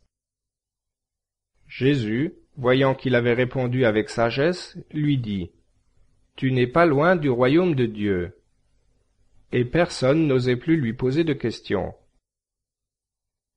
Jésus, continuant à enseigner dans le temple, dit: Comment les scribes disent-ils que le Christ est fils de David? Car David lui-même parle ainsi par l'Esprit Saint. Le Seigneur a dit à mon Seigneur: Asseyez-vous à ma droite, jusqu'à ce que je fasse de vos ennemis l'escabeau de vos pieds. David lui-même l'appelle Seigneur. Comment donc est-il son fils? Et la foule nombreuse prenait plaisir à l'entendre.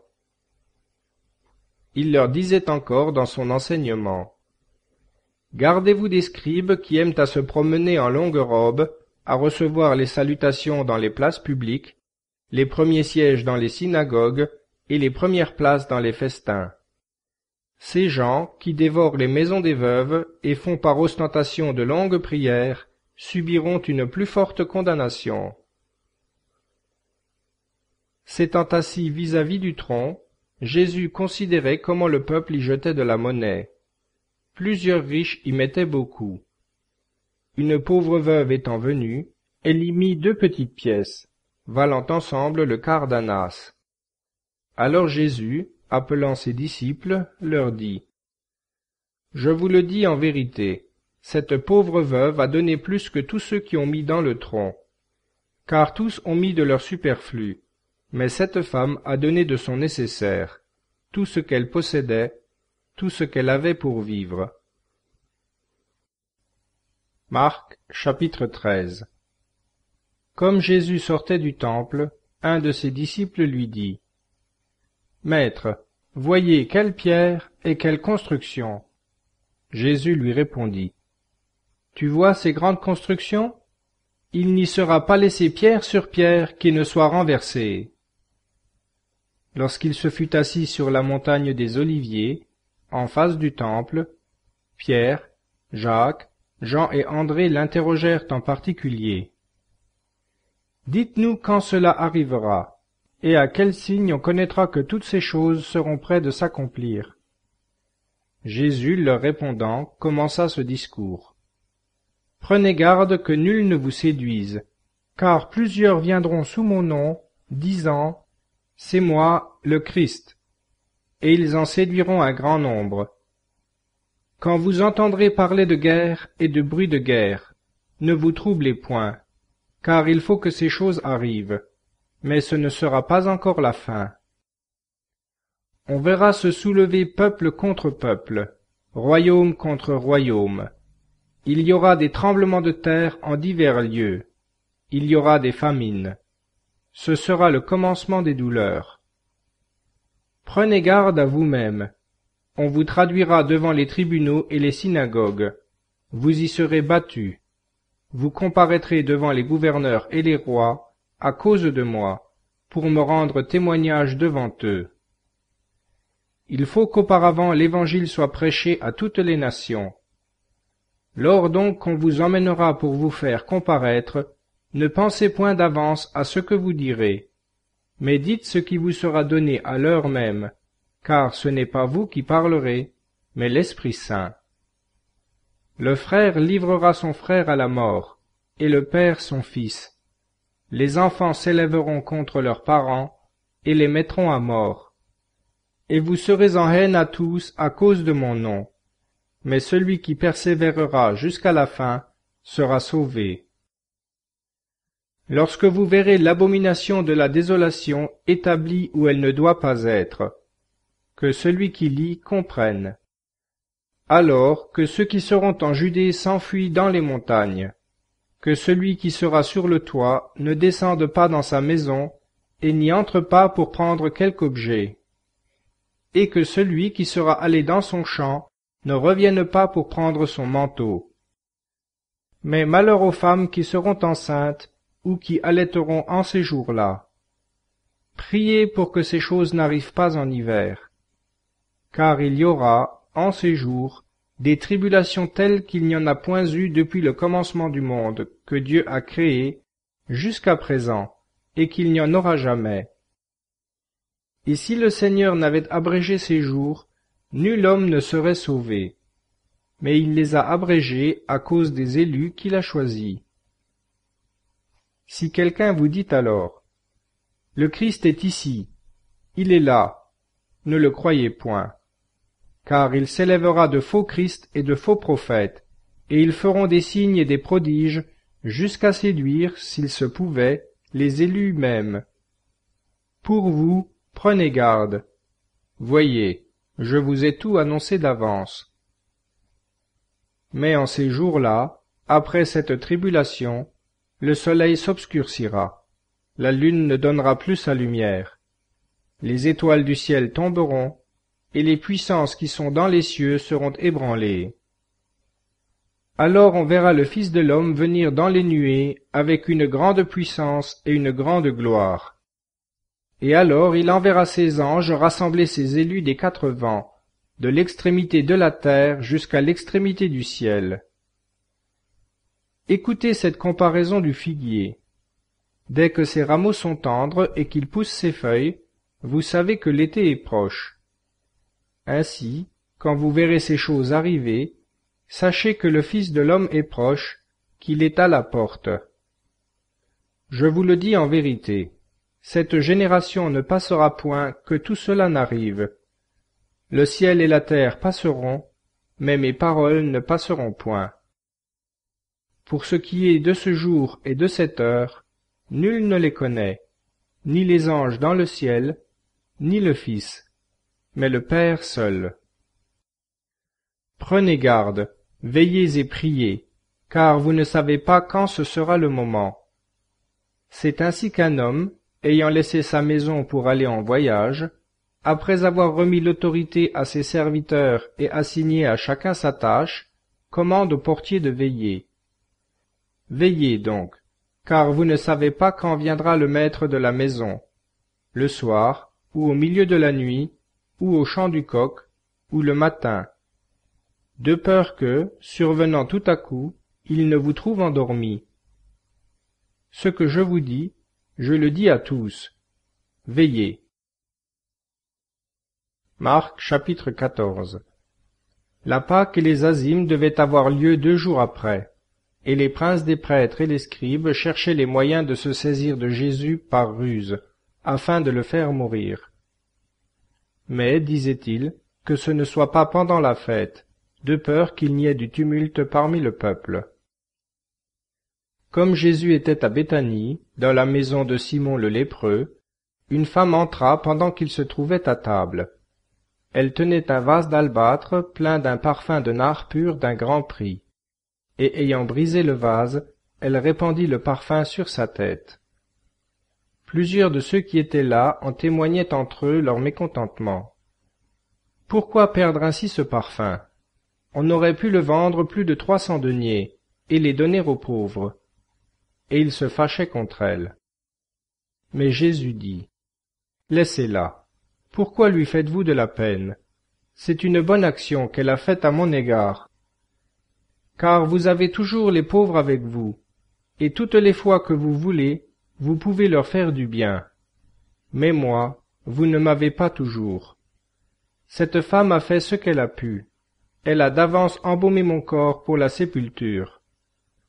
Je vous le dis en vérité, partout où sera prêché cet évangile, dans le monde entier, on racontera aussi ce qu'elle a fait, en mémoire d'elle. » Or, Judas l'Iscariote, l'un des 12, alla vers les princes des prêtres pour livrer Jésus. Après l'avoir entendu, ils furent dans la joie et promirent de lui donner de l'argent. Et Judas cherchait une occasion favorable pour le livrer. Le premier jour des Azymes, où l'on immolait la Pâque, ses disciples dirent à Jésus, « Où voulez-vous que nous allions vous préparer ce qu'il faut pour manger la Pâque ?» Et il envoya 2 de ses disciples et leur dit, « Allez à la ville, vous rencontrerez un homme portant une cruche d'eau, suivez-le. Quelque part qu'il entre, dites au propriétaire de la maison, « Le maître te fait dire, où est la salle où je pourrai manger la Pâque avec mes disciples ?» Et il vous montrera un grand cénacle meublé et tout prêt. Faites-nous là les préparatifs. Ses disciples partirent et allèrent à la ville, et ils trouvèrent les choses comme il le leur avait dit, et ils préparèrent la Pâque. Sur le soir, Jésus vint avec les 12. Pendant qu'ils étaient à table et mangeaient, Jésus dit, « Je vous le dis en vérité, un de vous me trahira, celui qui mange avec moi. » Et ils se mirent à s'attrister et à lui dire l'un après l'autre, Est-ce moi? Il leur répondit, c'est un des 12 qui met avec moi la main dans le plat. Pour le Fils de l'homme, il s'en va, ainsi qu'il est écrit de lui. Mais malheur à l'homme par qui le Fils de l'homme est trahi. Mieux vaudrait pour cet homme qu'il ne fût pas né. Pendant le repas, Jésus prit du pain, et après avoir prononcé une bénédiction, il le rompit et le leur donna en disant, « Prenez, ceci est mon corps. » Il prit ensuite la coupe et, ayant rendu grâce, il la leur donna, et ils en burent tous. Et il leur dit, « Ceci est mon sang, le sang de la nouvelle alliance, répandu pour la multitude. Je vous le dis en vérité, je ne boirai plus jamais du fruit de la vigne, jusqu'au jour où je le boirai nouveau dans le royaume de Dieu. » Après le chant de l'hymne, ils s'en allèrent au mont des Oliviers. Alors Jésus leur dit, « Je serai pour vous tous, cette nuit, une occasion de chute, car il est écrit, « Je frapperai le pasteur, et les brebis seront dispersées. » Mais, après que je serai ressuscité, je serai à votre tête en Galilée. Pierre lui dit, « Quand vous seriez pour tous une occasion de chute, vous ne le seriez jamais pour moi. » Jésus lui dit, « Je te le dis en vérité, aujourd'hui, cette nuit même, avant que le coq ait chanté 2 fois, 3 fois tu me renieras. » Mais Pierre insistait encore plus. « Quand il me faudrait mourir avec vous, je ne vous renierai point. » Et tous dirent de même.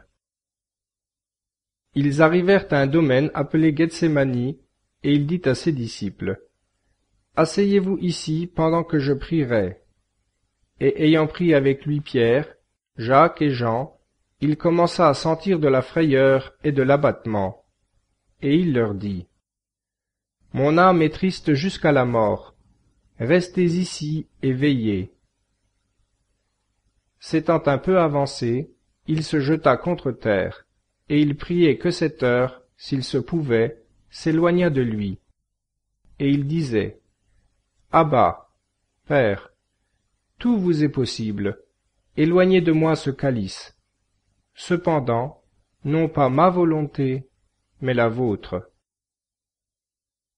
Il vint ensuite et trouva ses disciples endormis, et il dit à Pierre, « Simon, tu dors, tu n'as pu veiller 1 heure. Veillez et priez, afin que vous n'entriez point en tentation. L'esprit est prompt, mais la chair est faible. » Et, s'éloignant de nouveau, il pria, disant les mêmes paroles. Puis, étant revenu, il les trouva encore endormis, car leurs yeux étaient appesantis, et ils ne savaient que lui répondre.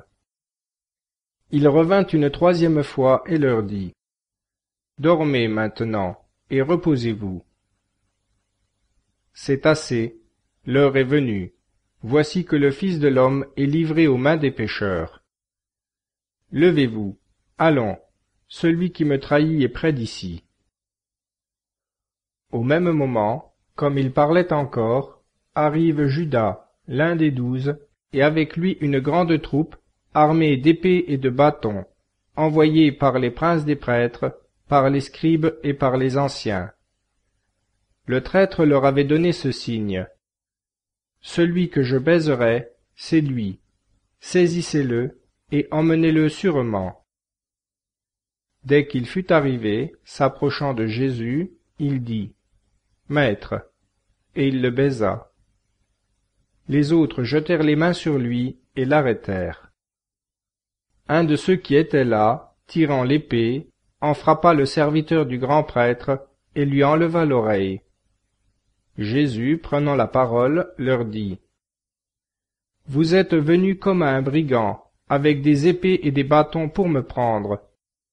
Tous les jours j'étais parmi vous, enseignant dans le temple, et vous ne m'avez pas arrêté. Mais c'est afin que les Écritures s'accomplissent. » Alors tous ses disciples l'abandonnèrent et prirent la fuite. Un jeune homme le suivait, couvert seulement d'un drap. On se saisit de lui, mais il lâcha le drap et s'enfuit nu de leurs mains. Ils emmenèrent Jésus chez le grand prêtre, où s'assemblèrent tous les princes des prêtres, les scribes et les anciens. Pierre le suivit de loin, jusque dans l'intérieur de la cour du grand prêtre, et s'étant assis près du feu avec les serviteurs, il se chauffait. Cependant les princes des prêtres et tout le conseil cherchaient un témoignage contre Jésus pour le faire mourir, et ils n'en trouvaient point. Car plusieurs déposèrent faussement contre lui, mais les dépositions ne s'accordaient pas. Enfin, quelques-uns se levant, portèrent contre lui ce faux témoignage. Nous l'avons entendu dire, « Je détruirai ce temple fait de main d'homme, et en 3 jours, j'en rebâtirai un autre qui ne sera pas fait de main d'homme. » Mais sur ceux-là même leur témoignage ne s'accordait pas.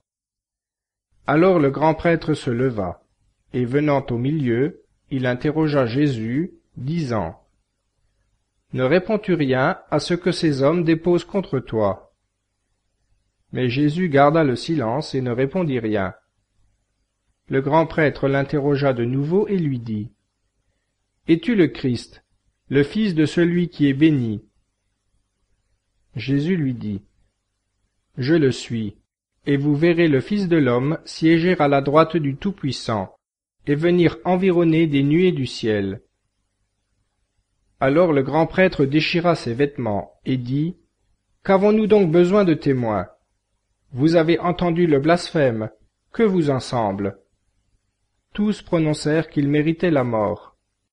Et quelques-uns se mirent à cracher sur lui, et, lui voilant le visage, ils le frappaient du poing en lui disant, « Devine !» Et les valets le souffletaient. Pendant que Pierre était en bas, dans la cour, il vint une des servantes du grand prêtre, et voyant Pierre qui se chauffait, elle le regarda et lui dit, « Toi aussi, tu étais avec Jésus de Nazareth. » Mais il le nia en disant, « Je ne sais ni ne comprends ce que tu veux dire. » Puis il s'en alla, gagnant le vestibule, et le coq chanta. La servante l'ayant aperçu de nouveau, se mit à dire aux assistants, « Voilà un de ces gens-là. » Et il le nia de nouveau. Un peu après, ceux qui étaient là dirent à Pierre, « Tu es certainement des leurs, car tu es galiléen. » Alors il se mit à faire des imprécations et à dire avec serment, « Je ne connais pas l'homme dont vous parlez. » Et aussitôt, pour la seconde fois, le coq chanta. Et Pierre se souvint de la parole que Jésus lui avait dite, « Avant que le coq ait chanté 2 fois, 3 fois tu me renieras. » Et il se mit à pleurer. Marc chapitre 15. Dès le matin, sans retard, les princes des prêtres tinrent conseil avec les anciens et les scribes, et tout le Sanhédrin. Et après avoir lié Jésus, ils l'emmenèrent et le livrèrent à Pilate. Pilate l'interrogea. « Es-tu le roi des Juifs ?» Jésus lui répondit.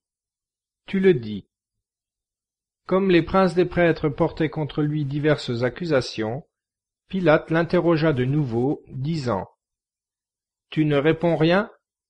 Vois de combien de choses il t'accuse. » Mais Jésus ne fit plus aucune réponse, de sorte que Pilate était dans l'étonnement. Cependant, à chaque fête de Pâques, il leur relâchait un prisonnier, celui qu'ils demandaient. Or, il y avait dans la prison le nommé Barabbas, avec les séditieux ses complices, pour un meurtre qu'ils avaient commis dans la sédition. La foule étant montée, se mit à réclamer ce qu'il leur accordait toujours. Pilate leur répondit, « Voulez-vous que je vous délivre le roi des Juifs ?» Car il savait que c'était par envie que les princes des prêtres l'avaient livré. Mais les pontifes excitèrent le peuple, afin d'obtenir qu'il leur relâchât plutôt Barabbas. Pilate, reprenant la parole, leur dit, « Que voulez-vous donc que je fasse de celui que vous appelez le roi des Juifs ?» Ils crièrent de nouveau, « Crucifiez-le. Pilate leur dit, Mais quel mal a-t-il fait? Et ils crièrent encore plus fort, Crucifiez-le. Pilate, voulant satisfaire le peuple, leur délivra Barabbas, et après avoir fait flageller Jésus, il le livra pour être crucifié. Les soldats conduisirent Jésus dans l'intérieur de la cour, c'est-à-dire dans le prétoire, et ils convoquèrent toute la cohorte. Et l'ayant revêtu de pourpre, ils ceignirent sa tête d'une couronne d'épines qu'ils avaient tressée. Puis ils se mirent à le saluer. « Salut, roi des Juifs !» Et ils lui frappaient la tête avec un roseau, et ils crachaient sur lui. Et, fléchissant les genoux, ils lui rendaient hommage. Après s'être ainsi joué de lui, ils lui ôtèrent la pourpre, lui remirent ses vêtements et l'emmenèrent pour le crucifier. Un certain Simon, de Cyrène, le père d'Alexandre et de Rufus, passant par là en revenant des champs, ils le réquisitionnent pour porter la croix de Jésus, qu'ils entraînent au lieu dit Golgotha, ce que l'on interprète, lieu du crâne. Et ils lui donnaient à boire du vin mêlé de myrrhe, mais il n'en prit pas. L'ayant crucifié, ils se partagent ses vêtements, tirant au sort ce que chacun en prendrait. Il était la 3e heure lorsqu'on le crucifia. L'inscription indiquant la cause de sa condamnation portait « Le roi des Juifs ». Ils crucifièrent avec lui 2 brigands, l'un à sa droite, l'autre à sa gauche. Ainsi fut accomplie cette parole de l'Écriture, et il a été mis au rang des malfaiteurs. Les passants l'insultaient, en branlant la tête et disant « Ah, toi qui détruis le temple et le rebâtis en 3 jours, sauve-toi toi-même et descends de la croix. » Les princes des prêtres aussi, avec les scribes, le raillaient entre eux et disaient « Il en a sauvé d'autres, et il ne peut se sauver lui-même. » Que le Christ, le roi d'Israël, descende maintenant de la croix, afin que nous voyions et que nous croyions. Ceux mêmes qui étaient crucifiés avec lui l'insultaient. La 6e heure étant arrivée, les ténèbres se répandirent sur toute la terre jusqu'à la 9e heure. Et à la 9e heure, Jésus s'écria d'une voix forte. « Éloi, Éloi, lama sabachthani » ce qui s'interprète « Mon Dieu, pourquoi m'avez-vous abandonné ?» Quelques-uns de ceux qui étaient là, l'ayant entendu, disaient « Voyez, il appelle Élie. » Et l'un d'eux courut emplir une éponge de vinaigre, et l'ayant mise au bout d'un roseau, il lui donna à boire, en disant « Laissez, voyons si Élie viendra le faire descendre. » Mais Jésus, ayant jeté un grand cri, expira. Et le voile du sanctuaire se déchira en 2, depuis le haut jusqu'en bas. Le centurion qui se tenait en face de Jésus, voyant qu'il avait expiré en jetant un tel cri, dit « Vraiment, cet homme était fils de Dieu. » Il y avait aussi des femmes qui regardaient de loin, entre autres Marie-Madeleine, Marie, mère de Jacques le mineur et de Joseph, et Salomé, qui le suivaient déjà et le servaient lorsqu'il était en Galilée, et plusieurs autres qui étaient montés à Jérusalem avec lui. Le soir étant déjà venu, comme c'était la préparation, c'est-à-dire la veille du sabbat, arriva Joseph d'Arimathie. C'était un membre du grand conseil fort considéré, qui attendait, lui aussi, le royaume de Dieu. Il était allé hardiment auprès de Pilate demander le corps de Jésus. Mais Pilate, surpris qu'il fût mort si tôt, fit venir le centurion, et lui demanda s'il y avait longtemps que Jésus était mort. Sur le rapport du centurion, il accorda le corps à Joseph. Alors Joseph, ayant acheté un linceul, descendit Jésus, l'enveloppa du linceul, et le déposa dans un sépulcre taillée dans le roc. Puis il roula une pierre à l'entrée du sépulcre. Or Marie-Madeleine et Marie, mère de Joseph, observaient où on le déposait. Marc chapitre 16. Lorsque le sabbat fut passé, Marie-Madeleine, Marie, mère de Jacques et Salomé achetèrent des aromates, afin d'aller embaumer Jésus. Et, le premier jour de la semaine, de grand matin, elles arrivèrent au sépulcre, le soleil étant déjà levé. Elles se disaient entre elles, « Qui nous ôtera la pierre qui ferme l'entrée du sépulcre ?» Et, levant les yeux, elles aperçurent que la pierre avait été roulée de côté. Elle était en effet fort grande. Entrant alors dans le sépulcre, elles virent un jeune homme assis à droite, vêtu d'une robe blanche, et elles furent saisies de frayeur. Mais il leur dit, « Ne vous effrayez pas, vous cherchez Jésus de Nazareth qui a été crucifié. Il est ressuscité, il n'est point ici. Voici le lieu où on l'avait mis. Mais allez dire à ses disciples et à Pierre qu'il va se mettre à votre tête en Galilée. C'est là que vous le verrez, comme il vous l'a dit. » Sortant aussitôt du sépulcre, elles s'enfuirent, car le tremblement et la stupeur les avaient saisies, et elles ne dirent rien à personne à cause de leur effroi. Jésus étant donc ressuscité le matin du premier jour de la semaine, il apparut d'abord à Marie-Madeleine, de laquelle il avait chassé 7 démons. Et elle alla l'annoncer à ceux qui avaient été avec lui, et qui s'affligeaient et pleuraient. Quand ils entendirent qu'il vivait et qu'elle l'avait vu, ils ne la crurent point. Ensuite Jésus se montra en chemin sous une autre forme à 2 d'entre eux qui allaient à la campagne. Ceux-ci revinrent l'annoncer aux autres, qui ne les crurent pas non plus. Plus tard, il se montra aux 11 eux-mêmes, pendant qu'ils étaient à table, et il leur reprocha leur incrédulité et la dureté de leur cœur, de n'avoir pas cru ceux qui l'avaient vu ressusciter. Puis il leur dit, « Allez par tout le monde, et prêchez l'Évangile à toute créature.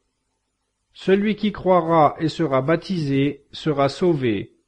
Celui qui ne croira pas sera condamné. Et voici les miracles qui accompagneront ceux qui auront cru. En mon nom, ils chasseront les démons, ils parleront de nouvelles langues, ils prendront les serpents, et s'ils boivent quelque breuvage mortel, il ne leur fera point de mal.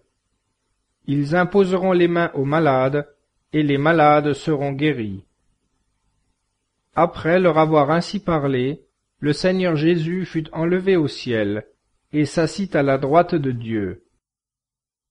Pour eux, étant partis, ils prêchèrent en tout lieu, le Seigneur travaillant avec eux, et confirmant leurs paroles par les miracles qui l'accompagnaient.